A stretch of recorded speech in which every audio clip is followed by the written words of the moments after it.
Hello friends, আমি রাখি আমার রান্নাঘরে রান্নাতে আপনাদেরকে সকলকে স্বাগত জানাই। আর তার সাথে আজকে একটি নতুন ভিডিও নিয়ে চলে এসেছি। আজ রান্না করেছি লোটে মাছের ঝুড়ো। এদিকে আমি 500 গ্রাম লোটে মাছ নিয়ে নিয়েছি। আর তার সাথে কি কি ইনগ্রেডিয়েন্টস ব্যবহার করছি সেগুলো একবার দেখে নিন।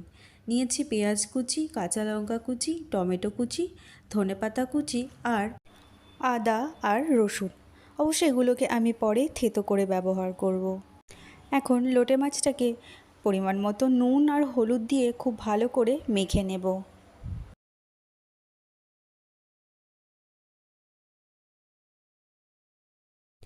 নুন হলুদটা ভালো করে মাখানো হয়ে গেছে। এখন লোটে মাছটাকে একটা বাটির মধ্যে তুলে নিয়ে সিদ্ধ করতে বসিয়ে দেব। ঢাকনা চাপা দিয়ে কিছুক্ষণ রাখলেই কিন্তু এর থেকে জল ছেড়ে যাবে।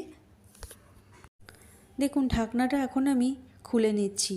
বেশিক্ষণ না, 20 থেকে 30 সেকেন্ড মতো চাপা দিয়ে রেখেছিলাম, তাতেই দেখুন কতটা জল ছেড়ে এসেছে।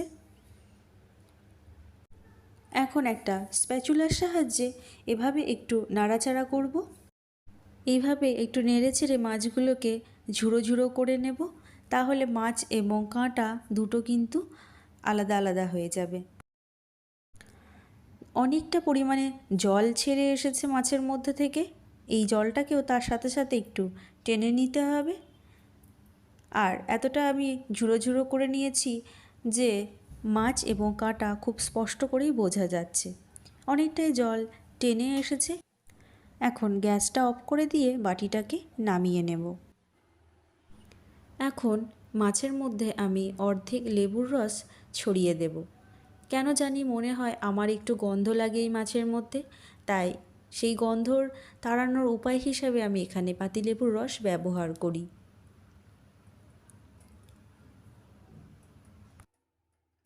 লেবুর রসটা খুব ভালোভাবেই কিন্তু ছড়িয়ে দিলাম। আর এবার আমি কাঁটাগুলোকে বেছে তুলে নেব।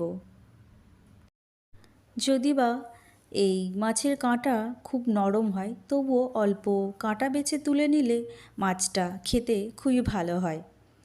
কাঁটা বেছে খাওয়ার কোনো ঝামেলা থাকে না। আমার সবগুলো কাঁটা মোটামুটি বেছে তুলে নেওয়া হয়ে গেছে। এদিকে কড়াইয়ে তেল গরম হয়ে গেছে। এবার কেটে রাখা পেঁয়াজ দিয়ে দেব।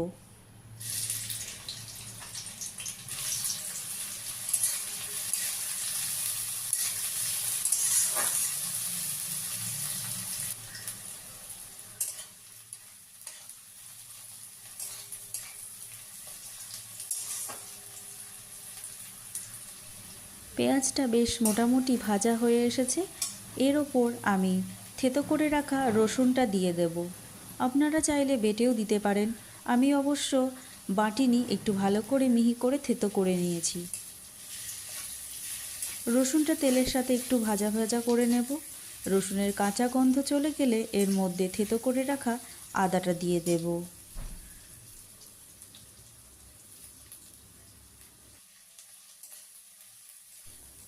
একইভাবে আদাটাকেও তেলের সাথে একটু ভাজা ভাজা করে নেব। কুচি করে রাখা কাঁচা লঙ্কাটাও এর মধ্যে দিয়ে দেব।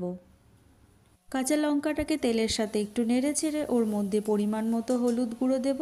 দেব সামান্য কালারের জন্য কাশ্মীরি লঙ্কার গুঁড়ো, আর দেব সামান্য জিরে গুঁড়ো। সবকটা মশলা একসাথে দেওয়ার পর ভালোভাবে তেলের সাথে ভেজে নেব। এখন মশলাটাকে নরম করার জন্য সামান্য নুন দিয়ে দেব, আর দেব সামান্য চিনি। সব মশলাগুলো এর মধ্যে দেওয়া হয়ে গেছে এবং মশলাটাকে খুব ভালোভাবে কষিয়ে নেব।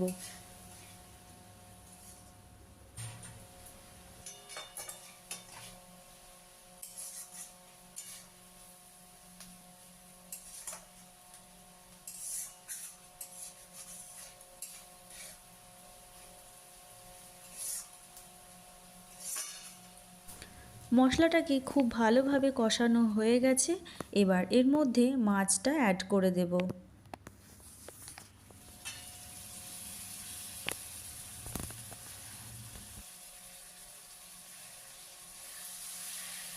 এখন মাছটাকে মশলাটার সাথে খুব ভালোভাবে মিশিয়ে নেব। আর এভাবেই কন্টিনিউ মাছটাকে নেড়ে নেড়ে জল শুকনো করে নিতে হবে। যতটা বেশি জল টেনে শুকনো করে নেবে ততটাই বেশি এই মাছটা খেতে সুস্বাদু হবে। এখন কুচি করে রাখা টমেটোটা এর মধ্যে দিয়ে দেব। এখন টমেটোটা দেওয়ার পর বেশ কিছুক্ষণ আবারও নেড়ে চেড়ে কষিয়ে নেব।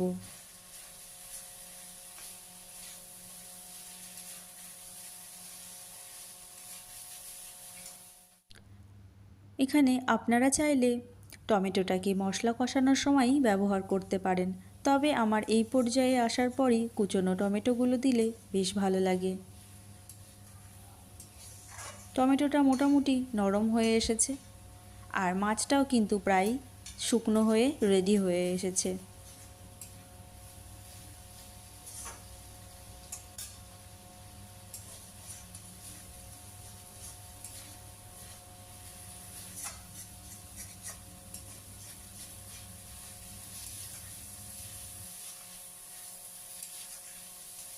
লোটে মাছের ঝুড়ো আমার অলমোস্ট রেডি।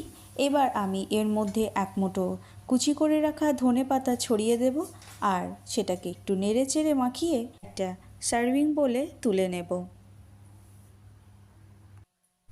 ব্যাস তৈরি হয়ে গেল লোটে মাছের ঝুড়ির রেসিপি। গরম ভাতের সাথে এই লোটে মাছের ঝুড়ি এবং এক বাটি ডাল থাকলে আর কিন্তু কিছু লাগে না। আর কার কার আপনাদের এই লোটে মাছের ঝুড়ি পছন্দ কমেন্টের মাধ্যমে জানাবেন। আজকের আমার রান্না করা লোটে মাছের ঝুড়ির রেসিপি আপনাদের কেমন লাগলো জানাবেন। ভালো লাগলে একটি লাইক করে দেবেন। আর চ্যানেলে নতুন কোনো বন্ধু এখনও যদি সাবস্ক্রাইব করে না থাকেন তাহলে চ্যানেলটিকে সাবস্ক্রাইব করে নেবেন আর পাশে থাকা বেল নোটিফিকেশনটাও অন করে রাখবেন, তাহলে চ্যানেলে নতুন কোনো ভিডিও আপলোড করলে তার নোটিফিকেশন সবার আগে খুব সহজেই তা আপনাদের কাছে পৌঁছে যাবে। ধন্যবাদ।